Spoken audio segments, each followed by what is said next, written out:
Namaste, namaste, and welcome to the 8 p.m. podcast. My name is Yuvraj. You're watching Urban Pandits. First off, let me just start this, podcast by wishing a happy Independence Day to all the Indians who are currently in India or settled abroad, and also to those people who are sort of charmed by India in some other way. So, 75th year of Indian independence. That's what we are celebrating all across the globe.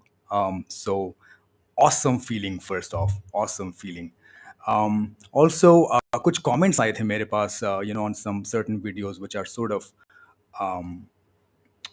not encouraging, and not really adding to the value of the conversation, which is sort of harassing and all. So मुझे समझ में नहीं आता कि if sort of comment is really up, building up any sort of base to the conversation or that intellectual flow of the conversation. If you have, any problems with the way the things been explained in the video, or maybe the whole narrative is something that you don't really understand or you don't like, there is a way to sort of put your point across. And I also love the way how certain people put their awesome questions in the comments. So I keep saying always that sometimes during the podcast, I may miss out on certain things. I may act dumb. So if you are sort of engaged in the same conversation, why don't you put your questions right there in the chat box so I bring them to the guest and it sort of adds value to the conversation. So this was मेरा एक छोटा सा request. And इसके बाद we're going to start this podcast number 148. Obviously, the Pandit of the day today is Parag Bhale Rao ji. We're going to be talking about the primal man of Rig Veda. We will also be talking about his life journey and his wonderful book, which unfortunately I have not been able to still read. It's called The Creation of the Universe, Demystifying Purusha Shukta. So let me just bring him on the channel and welcome him. Paragji, Jai Shri Ram, and welcome to Urban Pandits. Jai Shri Ram, good morning, good evening, good afternoon, depending on which part of the world you are. And Yuvrajji, thank you for inviting me. In addition to being our Independence Day, there are two more very special occasions, and I'm very excited. Uh, we are in currently month of Shravan, which is a holy month, and the Monday of Shravan is even more holier, and there is Chaturthi. So there are a lot of beautiful, wonderful events that we have today, and I'm very, very privileged to be talking to our audience on such an auspicious day. It is indeed awesome. And thank you so much for giving your time for today. We were talking about exactly हम क्या बात करना चाहते थे, but मेरा कुछ अलग question है which I would want to start this conversation with. I don't know exactly where you're joining this live session from. So where are you live from and how is the weather there? So I live in US near Philadelphia, but this week and next week I'm here in India. I'm visiting India. I'm joining from Pune today, and weather is nice. It's supposed to be rainy, but it's not raining too heavily. It's little drizzles, nice and cool temperature, so it's beautiful. Awesome. Okay, so you're joining this thing from Pune right now, which is one of my Yes. favorite cities. And I was telling you the first time I spoke with you with the phone. So Pune actually has a rich cultural history source. True.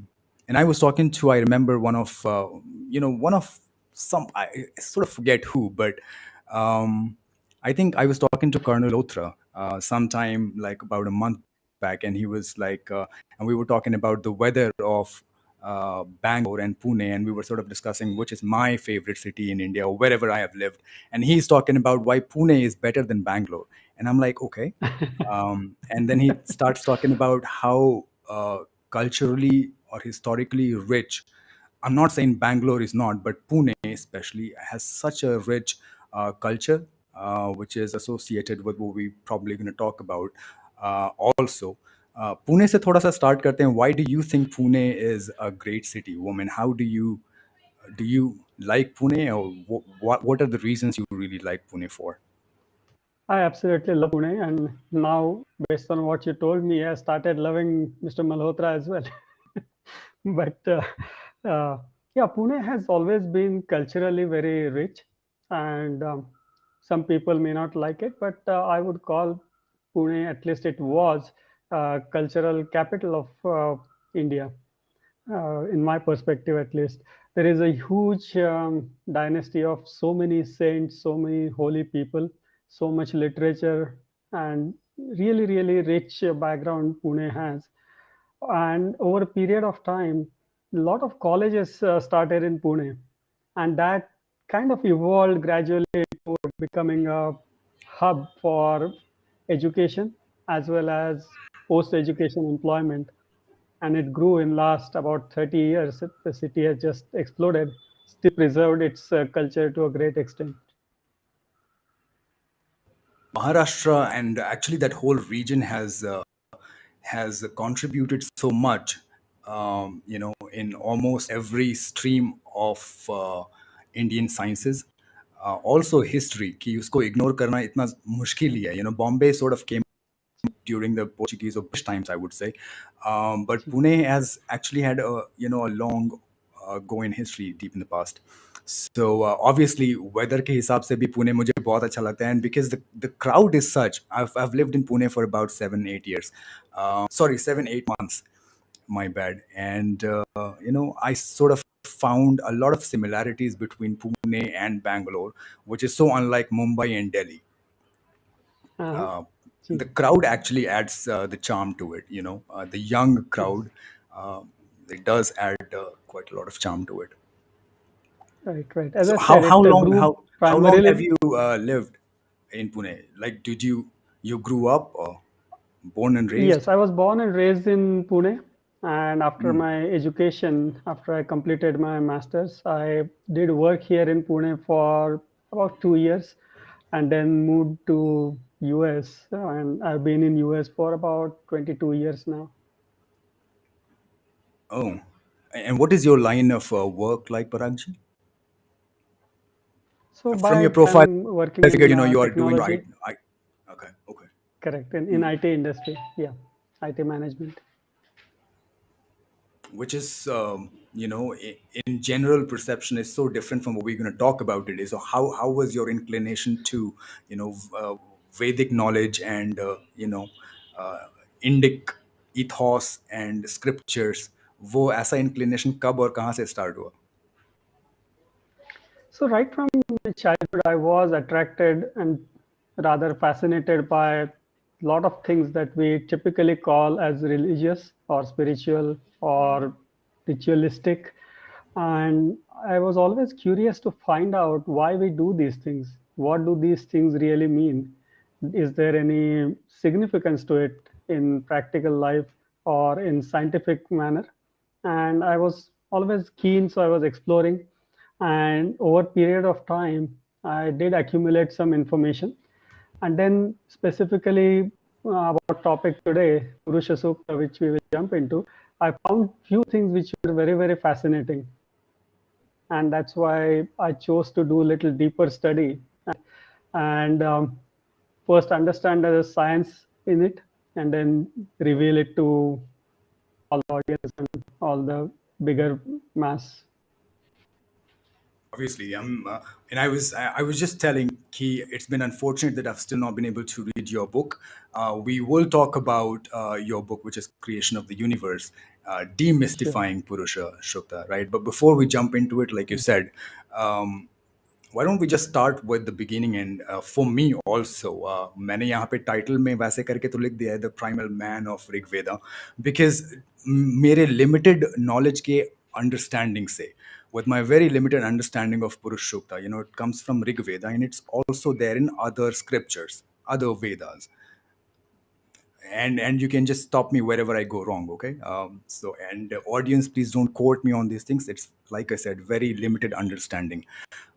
सो ये ऋग वेदा में आता है, मैंने primal man लिख दिया है, but I am sure कि ये मैन और वुमन और जेंडर स्पेसिफिक नहीं है. सो पुरुष को पहले समझने का जी. प्रयास करते हैं, Parag ji. And it would be great if we start with what is Purusha in पुरुष सूक्ता.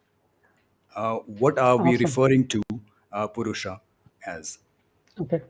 So I'll definitely address that question. But Yuvraj ji, if you don't mind, I'd like to take a step back and first understand what is Ved itself. What does Ved mean? And then Purusha Sukta is part of it. So we'll go in details of Purusha Sukta. Is that okay? Absolutely, sir. Okay. Whichever actually sets the context right for us. Okay, okay. So we'll just, I have put together a few slides which might be relevant for us to look at right now. So if you don't mind, let's launch the slides and we'll Let me get pull this going. up. Sure, absolutely. Sure.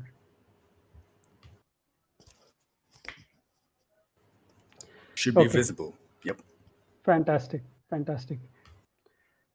So what is Ved? We know we talk about Ved, and typically, Yuraji, if you ask anybody, hey, what is Ved? Then the most common answer that I got, and I'm sure you will get, and many people from our audience will agree, that people think, oh, Ved is, I don't know, maybe it's our scriptures, maybe something to do with our religion. Okay. And what does it talk about?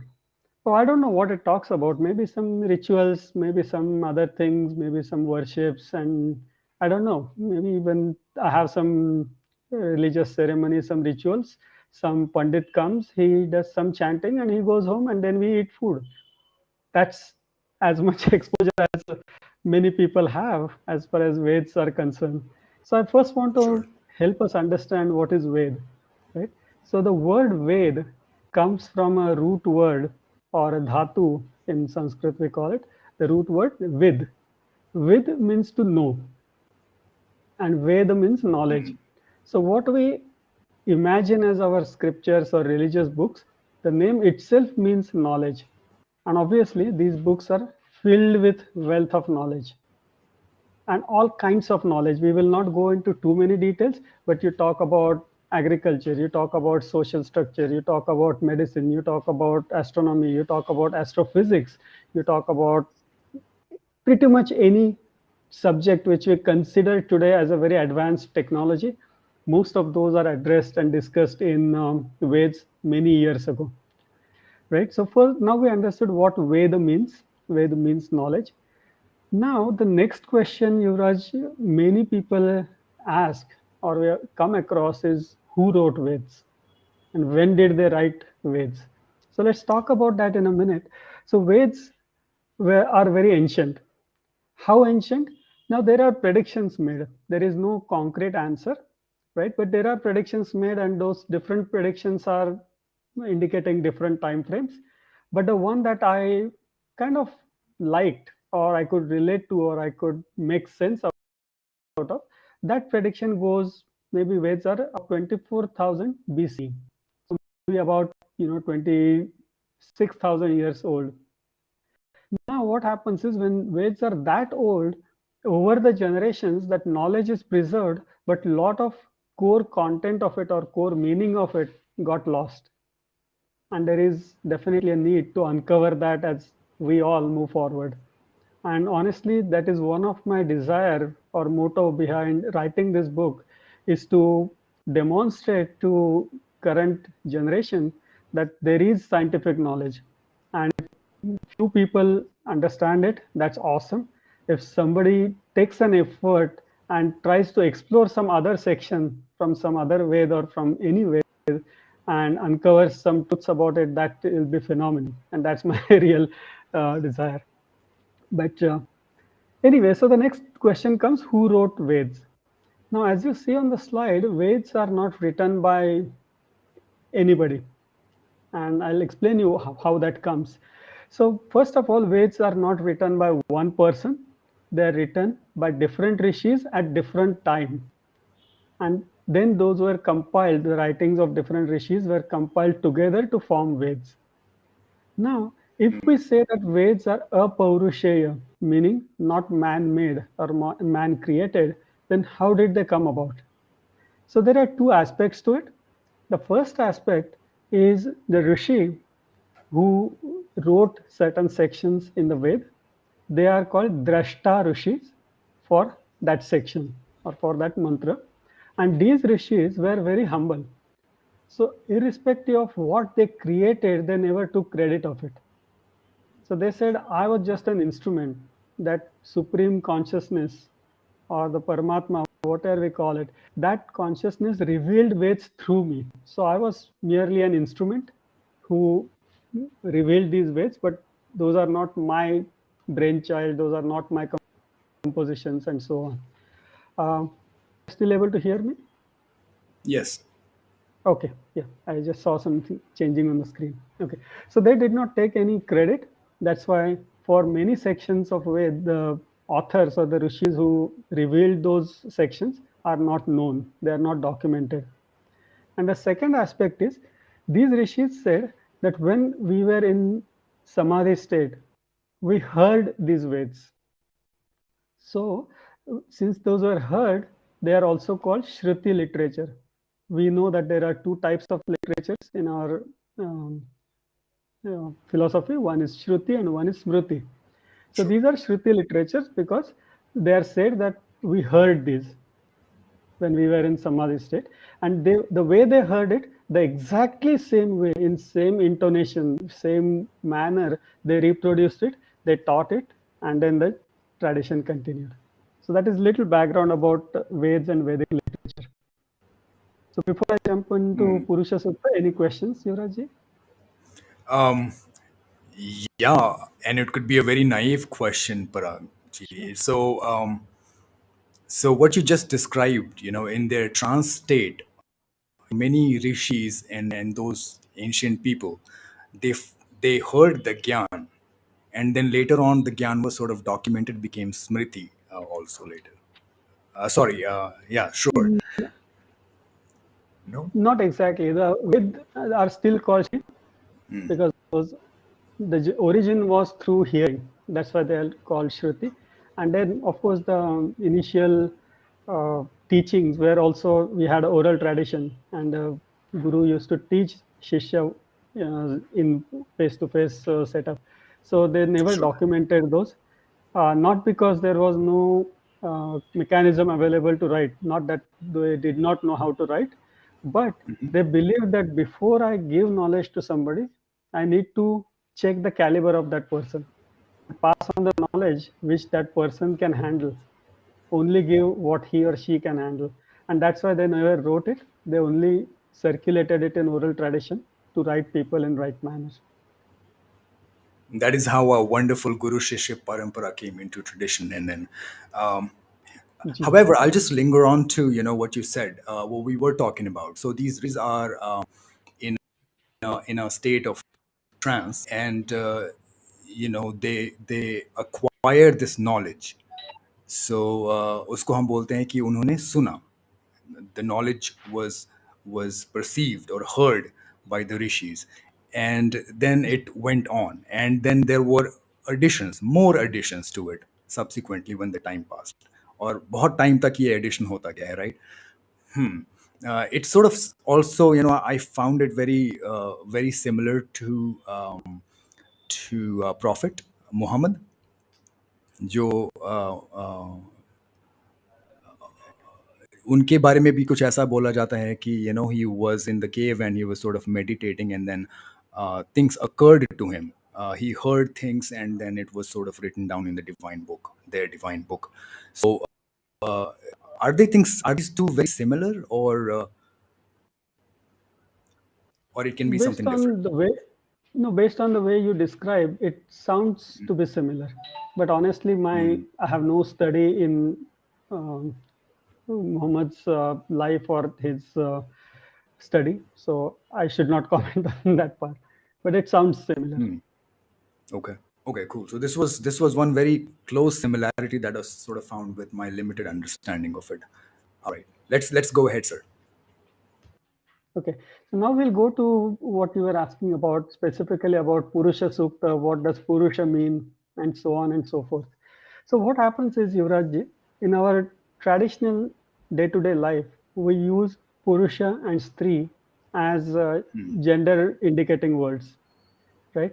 And Absolutely. this also causes a lot of confusion and criticism that your literature or your scripture or your religion, whatever, it is male dominated society and women are not given any importance and so on and so forth. But if we understand the word Purusha properly, we will understand in a minute that it has nothing to do with male or female or any human being or any living creature at all. It is something way beyond that. And I'll explain you the exact word of Purusha, what it means. Okay. Now, Purusha Sukta is assumed and accepted that it describes creation of universe. Okay. Now, it says that Purusha created this universe. So now the question comes as you asked, what is Purusha? Okay. So Purusha is that supreme consciousness. We call it by different names. We call it Purusha, we call it Paramatma, we call it Parameshwar, we call it supreme consciousness, universal consciousness, so on and so forth. Right. So there are a lot of different names. Now, it is important to understand where this word Purusha comes from. Right. So the Sure. word Purusha, if you see any literature, any explanation, any YouTube video, they explain Purusha as what I have said in the first sub bullet. They call it as Puri Shayanat or Puri Shete. So Pura indicates in day-to-day terminology, Pura indicates a city or a town, right? Any town we call it as Pura, something Pur, right? So the Pura indicates a place. Now, that Pura word also is used in different contexts. In Bhagavad Gita, the human body is called Pura. But in the context of Purusha Sukta, the entire universe is called Pura. Any definable space is Pura, so entire universe is Pura. And Shayanat or She or Shete indicates sleep, the act of sleeping.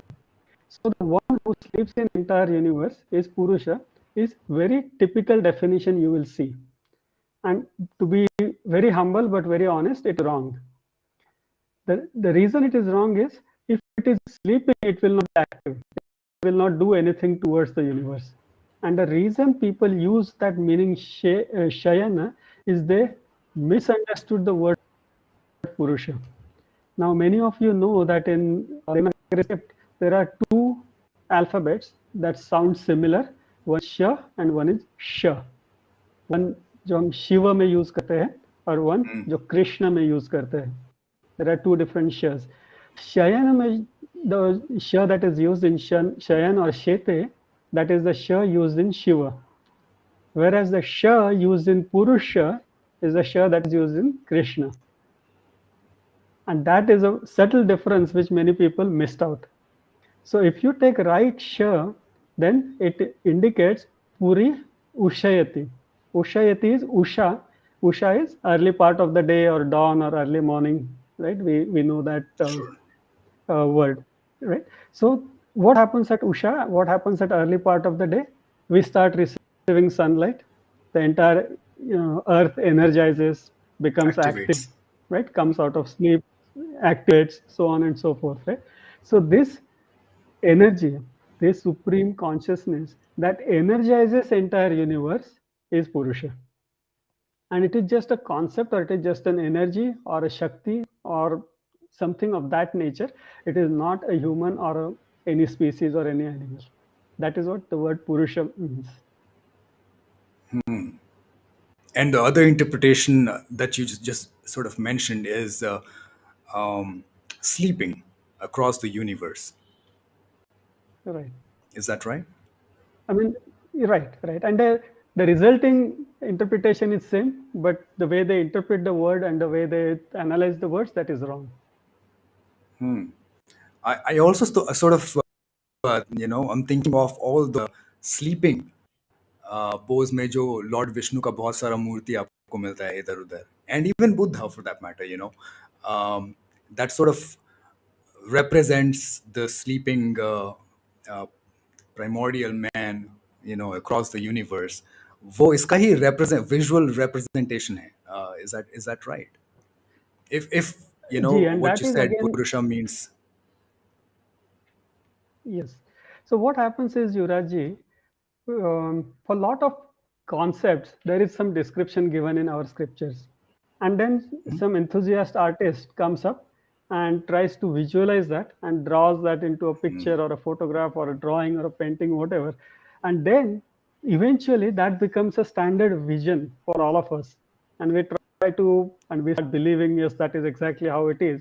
And the worst thing that happens is now we start believing in that visual form and start justifying the significance of that visual form. And you must have Sure. heard that, that Vishnu, what is the significance of ocean, what is the significance of serpent, what is the significance of where that serpent is looking, and all kinds of things. And which is, again, that is not today's topic, but if you permit, I'll just explain in a couple of minutes where that really came from. Sure, Is why that not? okay? That is kind of digression. With Okay. pleasure, sir. So, okay, so there are different suktas, different mentions of creation of universe in Vedic literature. One is Purusha Sukta, there is one more that is called Nasadiya Sukta. Nasadiya Sukta says, before the universe was created, there was Salil all over. Now, Salil indicates something that can flow. Now, traditionally, Salil means water because water can flow, air can flow, waves can flow. So, anything can mean Salil. But since they use the word Salil, they imagine that to be water. And that is where that whole water comes in the ocean in which Shir the Vishnu is situated, Sagar. right? Sagar, Kshira Sagar, right? Then, second, in Purusha Sukta, we will see it says that Purusha only used fraction of what it has to create the universe. A fraction of material. Material is a wrong word technically, but for our simple understanding, whatever material this Purusha has, Paramatma has, he used just small part of it to create this universe, and rest he's just sleeping over it, not doing anything with it. So the rest or remainder is also called Shesha. And then when you say sleeping over it, that means literally he's not doing anything with it. At least he's not doing anything that we can understand, right? So that is how that ocean came. Shesha means remainder. That we started representing as snake, and he's sleeping over it, so he's sleeping on that snake, which is how somebody tried to visualize it and tried to, and that became popular. Yes, in a way, it has its own significance that it's easier for most people to relate to something when they see it. But the problem comes when we start believing in that pictorial form and try to justify significance of different aspects of that picture rather than understanding what the real meaning is. But that was a little digression. That was not topic for today. I was watching something like back in the day, and it sort of talked about how certain things got imported into our culture, and we really can't live without them. The example was uh, while reading Valmiki Ramayana, Valmiki is describing almost every ornament Mata Sita is wearing, from head all the way to the toe. It does not Right. mention जो नाक में पहनते हैं उसको जो भी बोलते हैं. So the Natni है जो नाक भी. में पहनने वाला जो भी ornament, yeah, so that ornament is not particularly mentioned in Valmiki Ramayana, and I don't know if that's been mentioned in other scriptures or not. However, as per the scientists or as per some historians, they say it came recently from Persia. It was a culture in Egypt, but it was not the culture of Vedic India. However, when that thing got imported into our culture, we can't imagine our devis without the nose ornament, and it is there is no problem. So कुछ हमारे पास आ जाता है और वो sometimes time के साथ धीरे धीरे इतना ज़्यादा assimilate हो जाता है कि फिर that's what you're sort of talking about. Is that right? Ji, ji. And this is very interesting. I have read Valmiki Ramayana, but I never paid attention to what all ornaments are described, and something is missing. I'll take a look at it again. But you're right. That is Sure. how things evolve. Yeah. Sure, sir. So it was a little digression, but we'll come back to how we see Purusha and what we refer to as Purusha and what's the nature of Purusha and things. Please take the floor. Okay. So with that, a little bit of a background, we will start. understanding the sukta itself and how it is purely scientific. Right? That is our focus today, to analyze some part of Sure. the scripture and see is it really scientific, and if so, how. Okay. So the first mantra of Purusha Sukta, it goes as Sahasra Shirsha Purushaha Sahasraksha Sahasrapat. So let's understand just the first line and then we'll go into second line. What it says is, I'll just tell you what is the typical translation, literal translation, and then we will dive deeper into it. It says, this Purusha, 1,000 heads, 1,000 eyes, and 1,000 legs. And now, once again, Yuraj, as you said, some artist comes and draws a picture of a human figure with thousands of heads and so on and so forth, right? But this mantra is talking about creation of the universe.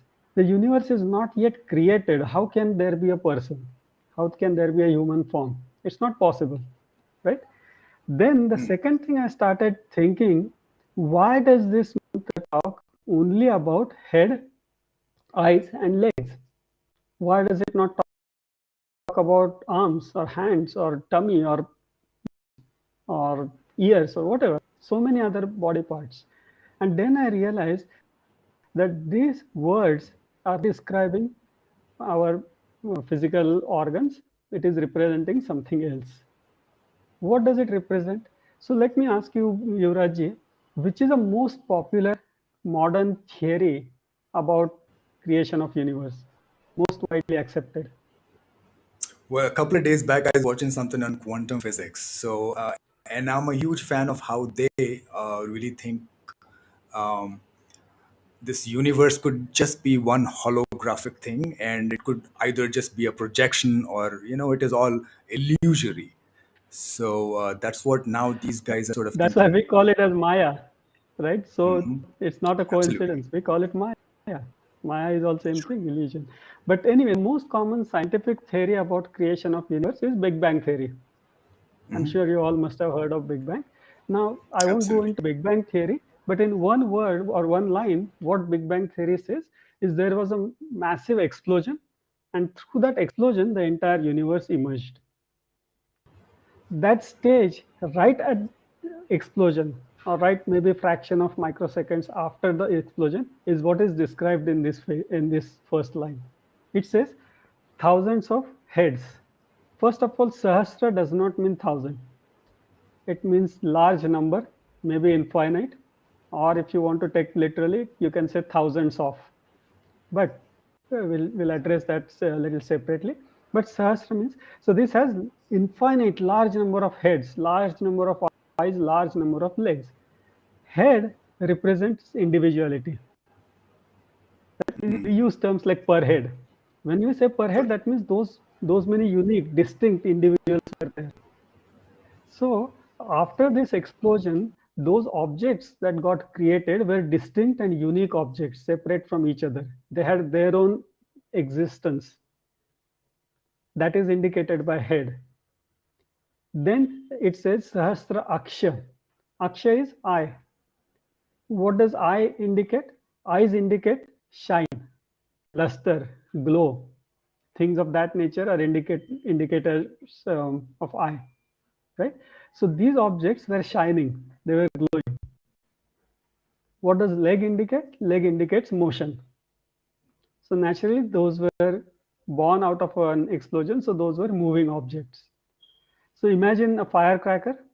When the firecracker bursts, you see thousands of sparks flying all over.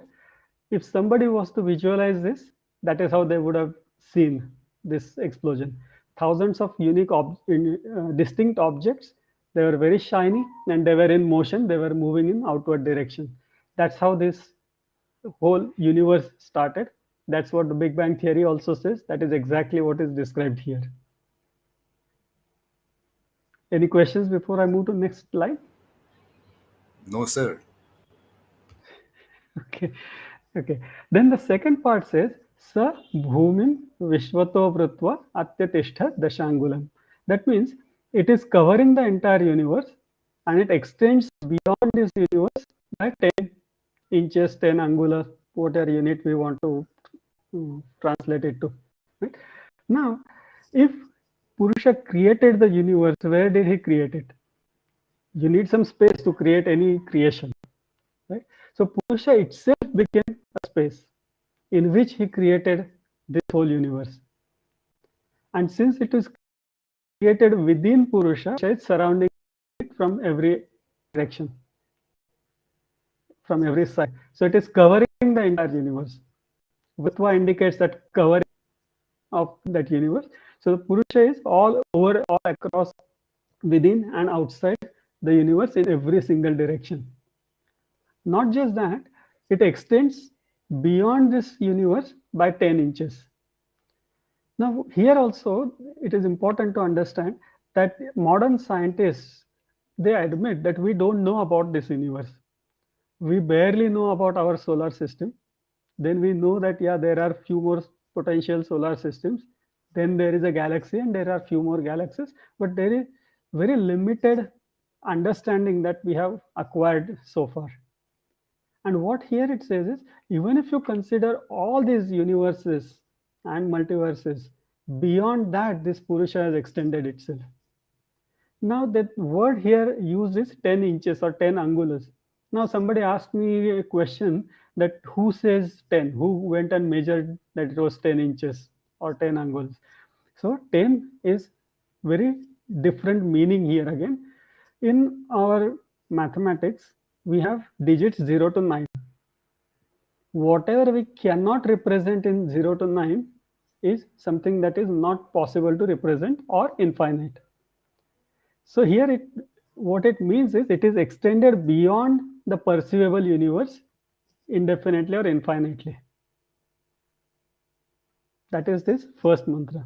Now I'm sure just with this much information you must have felt or you must have realized that it is really very scientific. It is. It is. As a matter of fact, I was sort of also thinking कि बहुत सारे जगहों पे even in Bhagavad Gita there's a description of how Purusha has been described, and I think Purusha का जो physical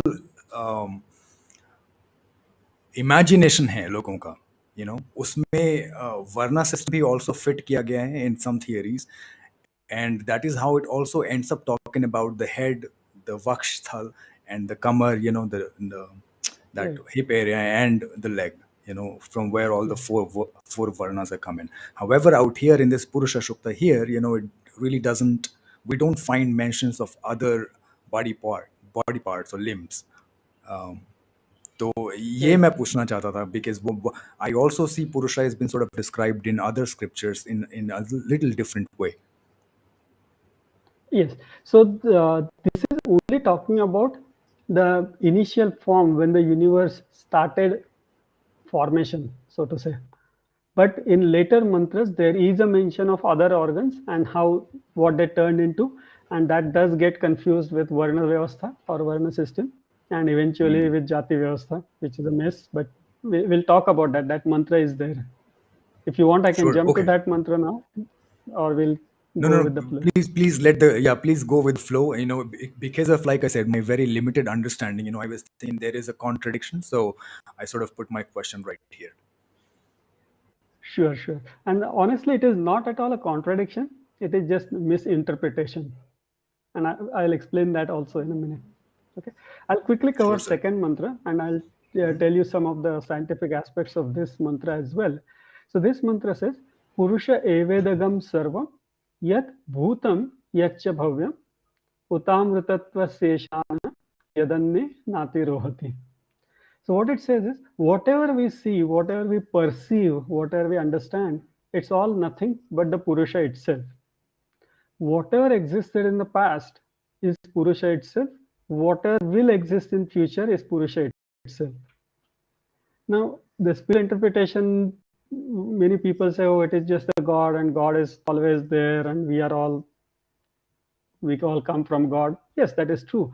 But this is very scientific. This explains the theory or law of conservation of mass and energy. We all have studied that in school or in college, right? So what it says is whatever was there before May it be mass, may it be energy, may it be combination of it, may it be something else. It all was Purusha. Whatever we see today is all that Purusha. It gets conserved, just the forms keep changing over a period of time. And that conservation is described by the word Amrutatva or immortality. So whatever this Purusha created is immortal. It never gets destroyed. It keeps changing its forms, but it doesn't get destroyed. So that immortality indicates the exact same principle of conservation that we study in modern science today. And then the last part of this mantra talks about something that even modern science has not been able to find answer to. It says yad annena atirohati. So this Purusha provides food to this entire universe to help it sustain and grow. Now, when we say food, we typically think of food as water, rice and roti and water stuff that we eat. But Sure. the interpretation or the meaning of food is different for different species. Right? For us, food means something. For animals, food means something else. For microorganisms, the food is something else, and so on and so forth. Right? So everybody has different definition of food.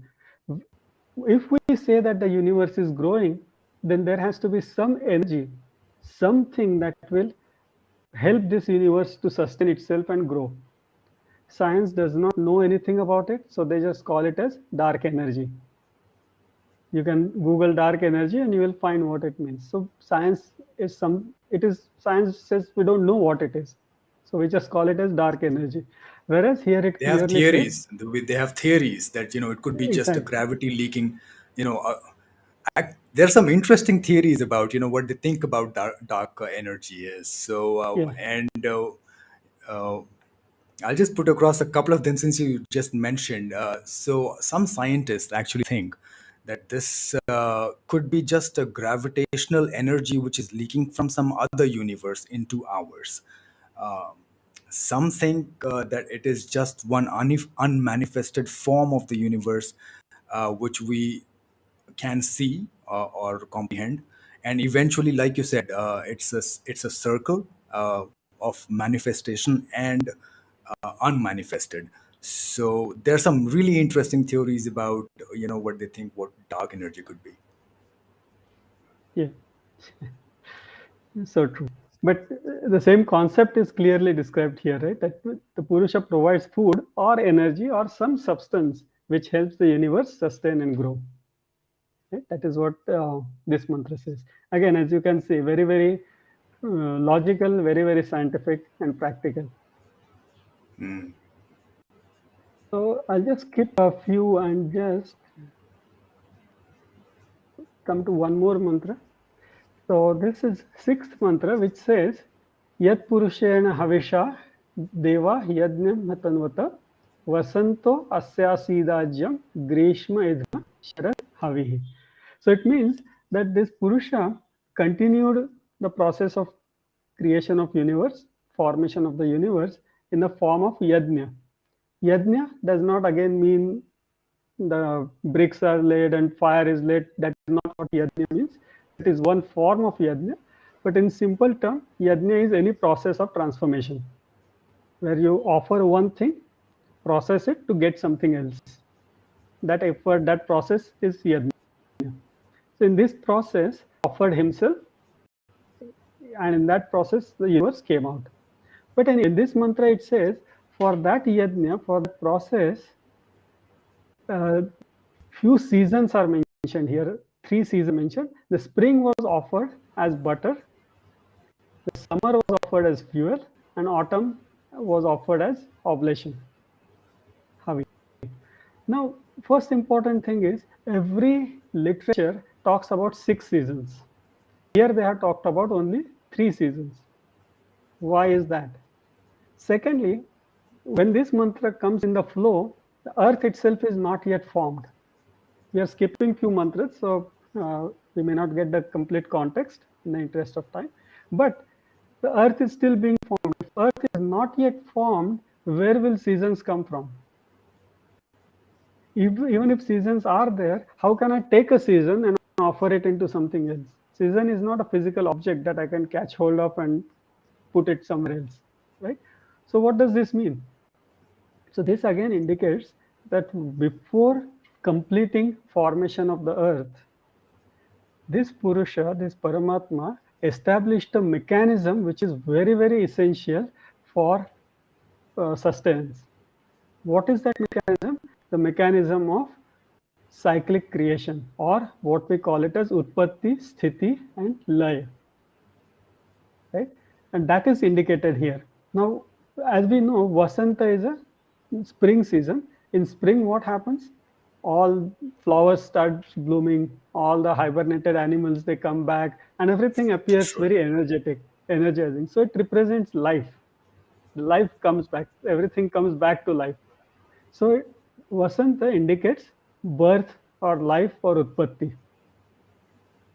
Then in summer, we get a lot of sunlight, which helps us grow in ourselves, build strength, all those things, right? Sustenance is a second stage, which is sthiti, utpatti, then sthiti. That is indicated by summer. And third is fall season or autumn season, where what happens in fall? All the leaves fall off the tree and everything literally appears dead. If you have gone to some northern parts, you will literally see as if everything is dead. There is nothing, no leaves on the tree, no birds, nothing you see, right? All the Sure. animals hibernate and things like that. So that annihilation or lay is indicated by fall season or autumn. So before creating life on the earth, before completing formation of the earth, this creator, Purusha, knew that if I create something, it cannot indefinitely exist in the same form. So I have to build a mechanism by which something will come into existence, it will sustain itself, and eventually it will die, for lack of better words, and then it comes back in different form and the cycle repeats. So that mechanism of utpatti, sthiti, and lay is indicated in this mantra. And that again, we cannot imagine a world without these three stages. It will be a Sure. mess. If there is only utpatti and no lay, it will be a big mess.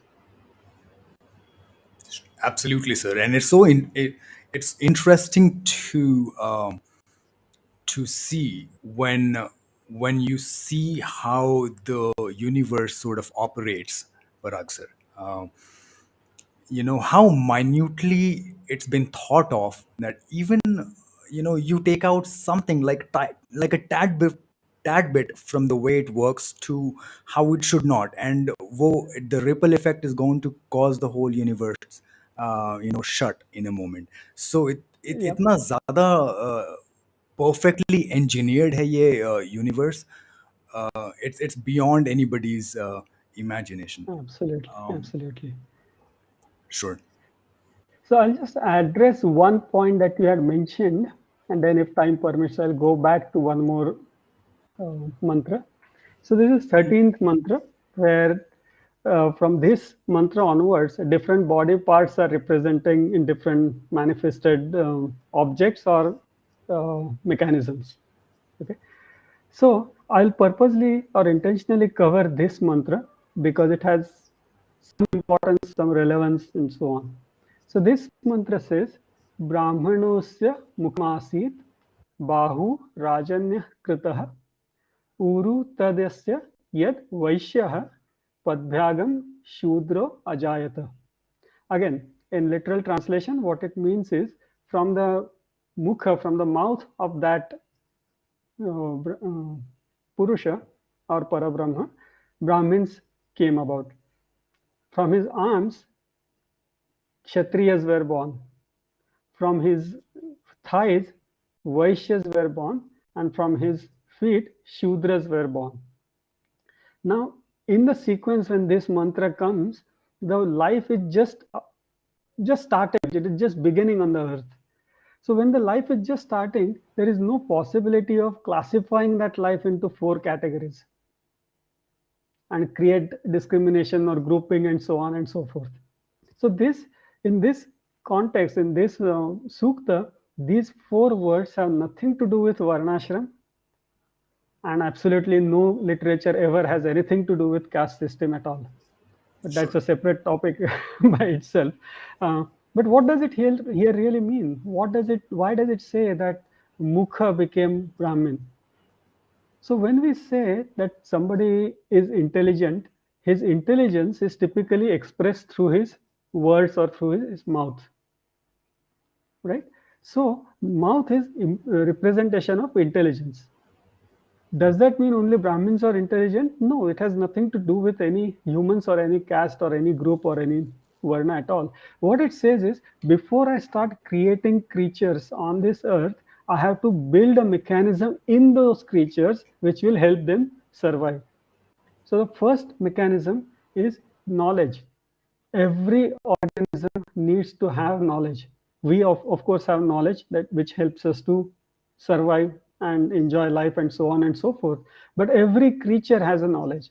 Even if you say unicellular organisms like amoeba, it knows everything. It knows where it is going, what it is doing, what it is supposed to do, how to reproduce, multiply, so on and so forth. So that knowledge was instilled in every living being, and that aspect is indicated by the word Brahmin here. Secondly, for What you said, survival, what you just said today, what you just, I'm so sorry to kind of interrupt the flow in go ahead. between, Paragji, but I was just talking to my brother in the afternoon and we were talking about, a dog and a cat. So we have a cat. His name is Churchill. And so one of my friends actually has a dog. तो साथ में बहुत खेलते रहते हैं and we could never imagine a dog and a cat sort of playing with each other, so funnily. तो हम अभी बात कर रहे थे कि what if a cat is sort of raised the way we are raising this dog or vice versa. A year down the line, would a cat start behaving like a dog or, again, vice versa?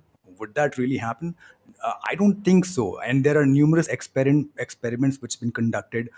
Um, uh, it मतलब एक experiment मेरे को याद भी आ रहा है कि I think in the US there was a scientist who had his own baby as well as a monkey, and the couple actually raised both these two together for I think 7, 8, 9 years or something, just to read ki study ki kya hota hai, if there can be any changes or can be influenced.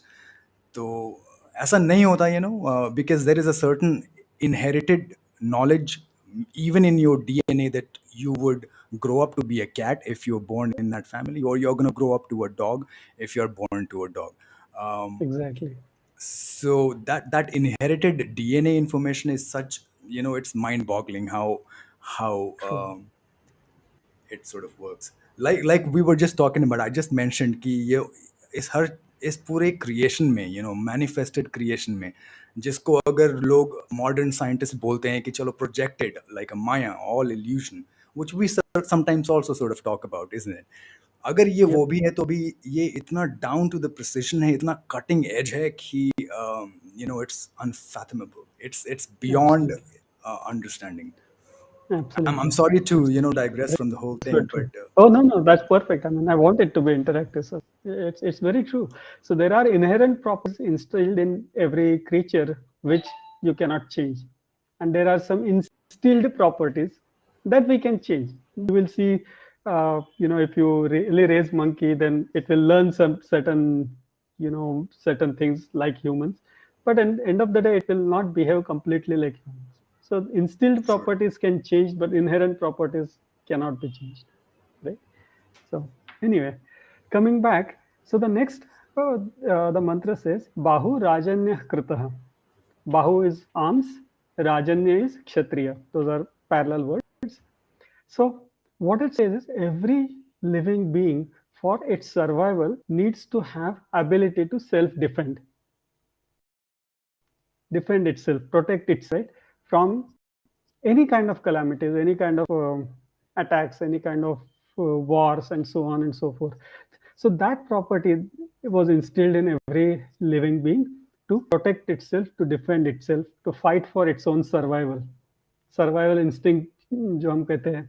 So that is indicated here by Rajanya property.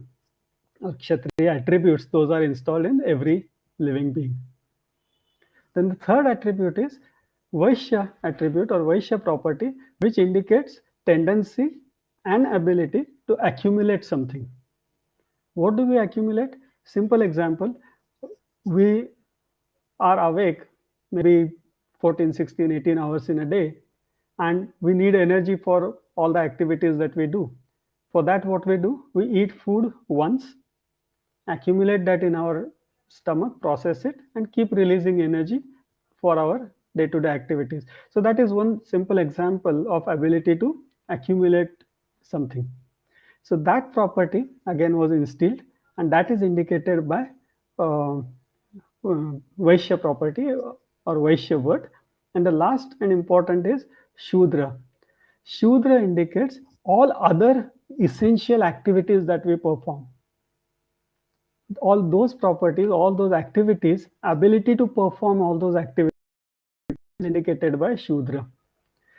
The very important thing to understand, no literature ever says that this is the sequence of importance or sequence of creation. They would have written it in reverse order, doesn't really matter, right? So it doesn't indicate that Brahmins are most important, then Kshatriya, then Vaishya, then Shudra. It never says that, right? Also, there are enough evidences available where it says that every Varna has authority to do every single thing. There is no restriction. It also says that by birth, everybody is Shudra. Janmana Jayate Shudra. It's very clearly stated. So, this Varna Vyavastha is not at all very rigidly defined in our scriptures. It eventually turned out to be that way, and then further, people started taking advantage of that for their personal, political, social interests, and so on. And it got Sure, converted into Jati Vyavastha, which became a huge mess again. But this does not absolutely. indicate any kind of varna or grouping, or definitely nothing to do with jati. I actually do have a few podcasts done on these subjects, Parag ji. Caste system kahan se aaya, and how it got somehow thopified on the Hindu culture for some reason. There are a lot of other things, जिनका जन्म कहीं और हुआ है और फिर उनको लेकर हमारे ऊपर थोप दिया गया है. So this just Ji, happens to be one of those things. Also, you just mentioned about the Varna Jati and all these things. We do have a couple of podcasts done on this channel, specifically talking about those subjects. So great. our audience is pretty, well aware, well understanding of these nuances. Absolutely. Yeah. And I would go back and listen to those. I would be very interested. In my book, also, I have written a complete appendix dedicated to this topic. The system or the Varna Vyavastha, sir? Both how it formed, what it means, and how it got misinterpreted, and how it came about as a Varna Vyavastha, Oh, and how it wonderful. even became by birth, which is not, never defined anywhere, but why it happened that way. Sure. Sure. In many of our own scriptures, Parag ji, when we talk about it, when you read them, उसको वहाँ पे ही बहुत सारे definition of वर्ण व्यवस्था के मिलते हैं आपको. Also, a lot of times, you would also read Krishna saying कि मैं ब्राह्मण भी हूँ, मैं Chaturvarni ही Maya क्षत्रिय system. हूँ. Yeah, sure. मैं ही वैश्य और मैं ही शूद्र. सो और आपने सही बोला कि जहाँ पे भी इस वर्ण व्यवस्था का मेंशन है वहाँ पे just because it's written in a certain order, that does not mean one supersedes other. It is a exactly. mechanism through which a certain society at a certain time was working, and it was at that time a fantastic way to have things in operation. Yeah, and I mean, if you see really in any society, any organization, these four categories exist, right? Oh Any yes. society, irrespective of whether Indian, whether Hindu, whether anything, there are social whether you call it by classifications. your, whether you call it Call it by or that not, name exactly, or something else. exactly, exactly. So true, so true. So, Yurajji, we are at the top of the hour, so we can open up for questions for a few minutes. No, I want to continue with this conversation. There is no time limit. This is one of my favorite topics, and I am like a nerd who keeps watching and reading different articles on, what the astronomers are doing these days. I love astrophysics talks. It's just interesting. So I wanted to understand what the Vedic understanding or perspective of how creation came into picture, because biblical भी एक explanation है, which I have spoken about in Mhm. one of these podcasts again. However, that's not what I want to go to, but I want to understand how close is the Vedic understanding or the Vedic description of how this creation came into being is to the current understanding of scientists. um, because at the end of the day there are theories, and eventually at the end of the day, let me again, ये बहुत ही off the topic question है sir, but because of the fact that we're talking about Purusha and the nature of Purusha, let me just ask you this, Parag ji. I'm sure you would have heard of, and all the audiences here would have heard of Kardashev scale. Was a scientist and talks about type 1, type 0, type 2, type 3 civilizations. And he also talks about, so obviously when he's talking about these civilizations in this theory, we're talking about multiple universes, could be parallel universes. So when we are already talking about these things and different types of civilization, at one point, type 6 or type 7 civilization can be something which is almost equivalent to what we refer as God. So Possible. एक ये point भी है. So that's how everybody is sort of trying to understand who could be the creator of all these what we see or what we can't see. Um, there was another movie that I was also watching. I'm sure it's a well known, well received movie, Prometheus. आपने देखा है वो movie? जी नहीं, जी नहीं. Okay, so Prometheus basically talks about a space race, some other race in the space who sort of engineered human beings out here on Earth. So, as per that theory, one of those engineers broke down their own body into DNAs, and that flowed into the stream on the planet. और फिर धीरे धीरे life उससे start हुई. So the original DNA was that engineers. जब और ये पुरुष सूक्त जब हम आई थिंक सातवां या आठवां जो आप शुक्ता था उसमें it sort of also talks about कि जो पुरुषा है it offers as sacrifice his body to the devas, so creation can be manifested. ये बहुत सिमिलर लगा था मुझे उससे, तो I was sort of ji, also thinking about it. So there are so many theories how we as 21st century humans are trying to understand the the mechanics of this visible universe, and it is such an interesting subject, so time is not a limit. Please इसको continue कीजिए पराग sir. Ji, ji. So yeah, unfortunately, I have a hard stop in few minutes, but we can go for some more minutes. So what you said is Sure, sir. very interesting. That it says that gods continued the process of yajna and offered Purusha as a bali in that yajna. So again, this leads to a lot of confusion that Vedic literature talks about Pashu Bali and it allows Pashu Bali and so on and so forth. But people don't understand that in the sequence when that mantra comes, the life itself is not formed yet. If life is not formed, which Pashu and what Bali, right? So people still try to take literal translation without understanding the context and get confused. Here, first of all, the meaning of Dev is not any god that we think of. It's not, I mean, I'll leave aside Shiva and for some reason, I'll come to that, but it has nothing to do with any god that we think of. They, the word Dev comes from the word Div. Diva means to shine, something that is True. shining, and shining may not necessarily be physical shine, but it is something that has very good power, good energy that can contribute towards something. So that is what Deva means. And those objects who have this kind of energy are called deva in Vedic literature. And these energies contributed towards formation of earth, and they used the substance that was available through Purusha to continue the formation. And these energies can be, and there is a reference right in the next one, right here itself, that these energies were also very clearly listed or mentioned here. If you see the first line, it says saptasya san paridhayah tris sapta samidha kritaha. What it says is there were 7 boundaries defined.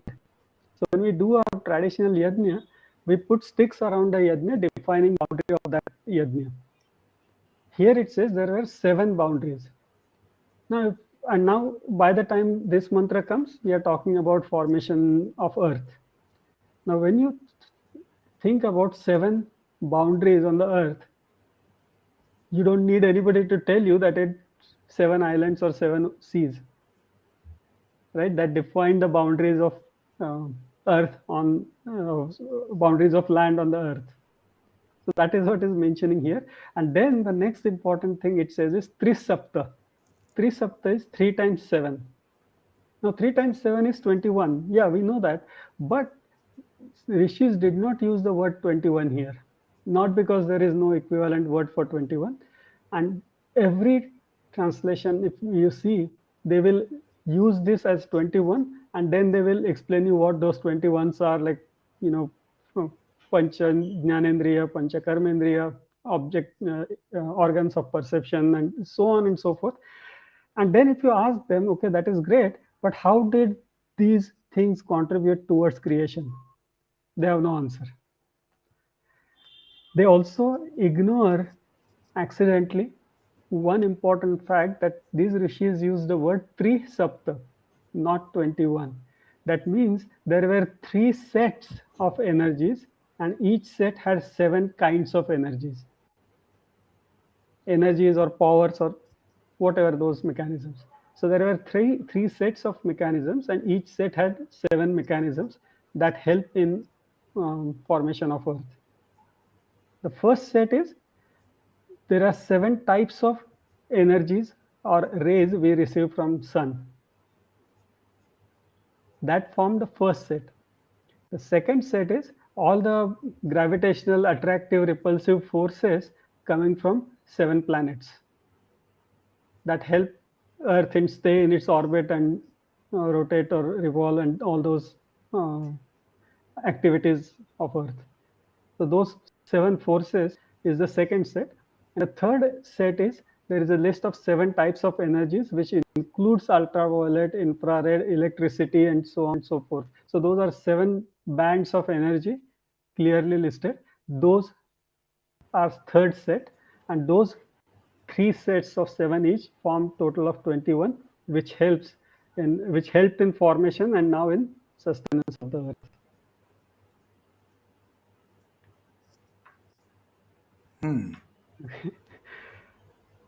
It's very So fascinating this if we is really try to understand what it means. And what happens is, Yuvrajji, when we are understanding it, decoding it, we have to pay to every word. And I was challenging myself, why did they use only 3 body parts? Why they use word trisapta instead of 21? Right? So if we keep on challenging ourselves, or why is it talking about Pashu when the Pashu doesn't even exist yet? Then we will start thinking at a different level and try to understand and find the right meaning.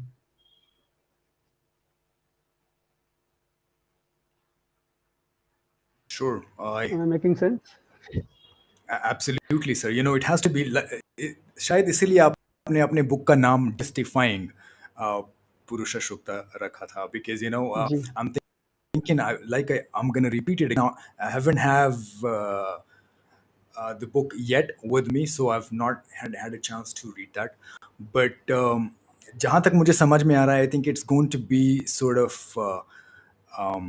क्या बोलूँ उसको, translating and also decoding the information which is hidden in the shukta, Ji. for us to understand. Is it how it's going to Ji. be like? Yes, absolutely.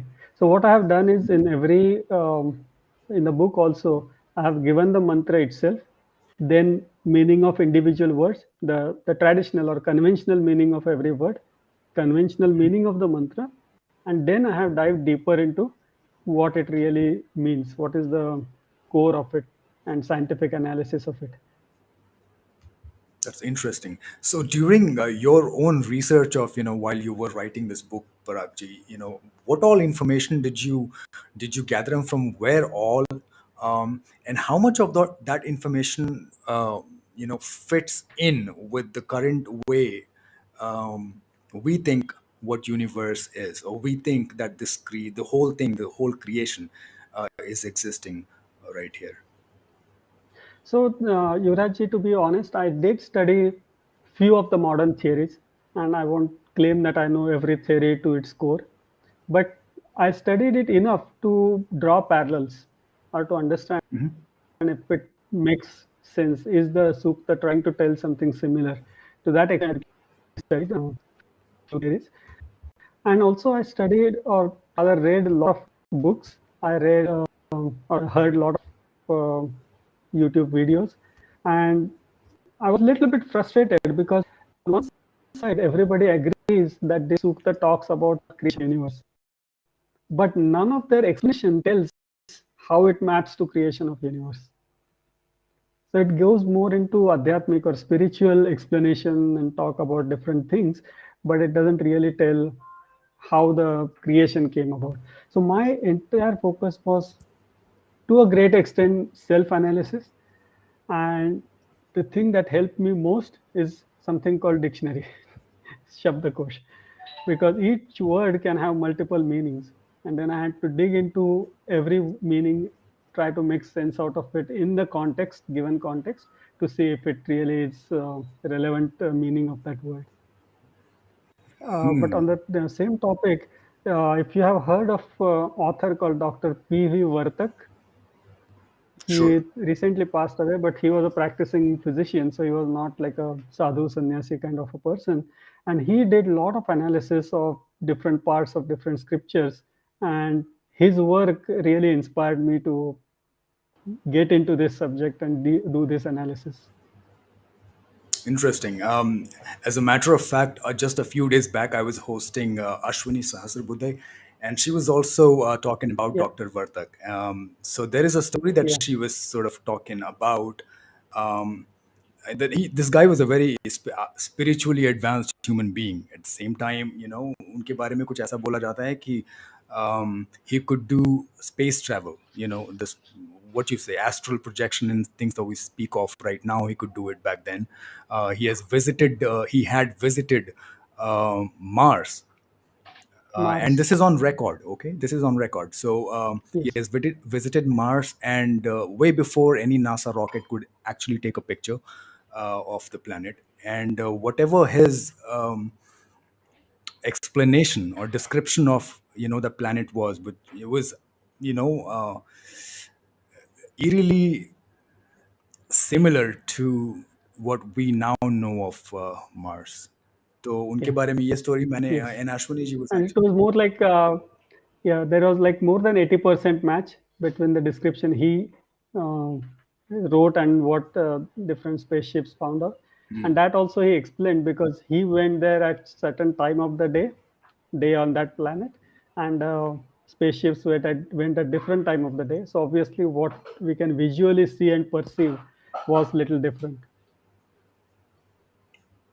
Got you. Obviously, till now, अभी तक हम शायद ये पढ़ते आए हैं कि जो darker side of the moon है, we hardly have any pictures. We have absolutely no pictures of the other side of the moon. We, sort of don't know what Correct. happens on the other side of the moon. This is what Yeah, we. So these things are interesting. So okay, let's just get back to the book, sir, because I know आपके पास time थोड़ा सा कम है, and we'll probably have to wrap this episode in some time. yeah, But we'll be glad to have you back and then talk more about it. It is such an interesting topic, personally. sure. Um, so जो पुरुष को हम यहाँ पे पुरुष सुक्ता के बारे में जो बात कर रहे थे, I had absolutely no idea what this thing was, but मुझे अब थोड़ा समझ में आया कि ये मंत्र हैं, या शुक्ता मीन्स मतलब मंत्र हैं. or mantras are Yeah. supposed to be recited. So Ji. are these shuktas recited, and what are these used for? At what occasions are they recited? What, how do they really help you? Okay, that's a great question. And that also uh, will help you understand why I picked this sukta to do the decoding. So there are a couple of reasons. One is this is the only sukta that comes in all four Veds. There is no other sukta, but this is the only sukta in all four Veds, which means this must be important. That's why it is there in all four Veds. And it is recited. There are a lot of families, Yurajji, that recite this sukta on daily basis in the morning while taking shower or right after shower. But when we perform any ritual, most of the rituals are based on Purusha Sukta. So it can be Satyanarayan Puja, it can be any Shodashopchar Puja. There are few that follow Sri Sukta, but most follow Purusha Sukta. So you will find it now that you know it. When you pay attention to a ritual next time, you see almost recited during different 16 activities. So my, like I said, my very limited understanding of the rituals and very limited understanding of probably the subject matter also. I'm just a student learning things from here and there, from wherever possible, from whoever possible. Um, However, this is interesting. So आप अभी, so what were we talking about Purusha again? So is इसको understand कर लेना ही, it's, achieving Brahmanism. So obviously, I can't claim that, I have studied it fully or understood it fully, but it's great, sir. Yep, thank you. Thank you. Yeah, and it is fascinating. And I definitely cannot claim I understand the subject. There are so many things that I don't understand, but these are some of the things that I try to interpret with scientific mindset. Uh, Sure. Keeping all the spiritual and religious and ritual aspects aside, what it really could mean. And these are my interpretations that I came up with. And then eventually I thought, okay, I have done so much research, let me document it. And then eventually I thought of publishing that in a book format. Sure. I do have this thing here. I'm gonna pull this up for the viewers. Yes. The book is available right here on Amazon. So I'm also going to leave the link in the description for the audience, for the viewers who are interested in purchasing and reading the book. However, I am obviously, इस conversation को हम थोड़ा और आगे बढ़ाएंगे पराग जी जब आपके पास next time होगा. Obviously, Ji, it was ji. fantastic talking to you about this particular subject. Obviously, Yeah, the thank last you. question. Just a very small note. Sure, If sure. Very tiny note. So this book is available in English, Hindi, and Marathi in three languages. And if you search on Amazon, in most of the geographies, it is available on Amazon. Awesome. So if you search by just my name, if you put it in Google, I'm pretty sure it will come up. Or in Amazon, if you put it just put my name, the book will come up. Sure, sure. Like Sorry, I you were said, I'm saying gonna. something. No, no, no, absolutely not. Thank you. I had no idea. मुझे लगा सिर्फ English और हिंदी में. So it's also available in Marathi. That's that's awesome. That's awesome. So I'm gonna leave the link of this Amazon का यहाँ पे description में for all of you who are interested in buying this book. Before I let you go, Parag ji, I want to promise for you कि कभी time निकालियो और फिर से we can have this chit chat again. It was fantastic talking to you right now. Absolutely. I would let you go, but before that, I would rather have you have the last word. No, it was absolutely pleasure talking to you on this auspicious day. And my only sincere request slash hope slash desire is you read the book, but read it with the mindset that yes, it does give me some scientific knowledge, and I need to uncover, discover, or study something beyond this book as well, and do contribute to our culture, finding things in our culture and scripture, spread the word, spread the knowledge, and let's all be proud of our heritage. On that word, sir, on that note, thank you so much for giving your time and wonderful insight into this particular subject. It was great talking to you. Jai Shri Ram, and happy Independence Day again. Jai Shri Ram. Namaste, everybody. Namaste, sir. That was that was the end of this particular podcast. If you like this particular conversation, let me know in the comments. Also, if you're new to this particular channel and have not subscribed to it yet, please consider doing that. Our social media links and the support options are there in the description too. You might want to go and have a check. We'll see you with a new face, with a new podcast. Till then, Jai Shri Ram, and happy Independence Day to you all again.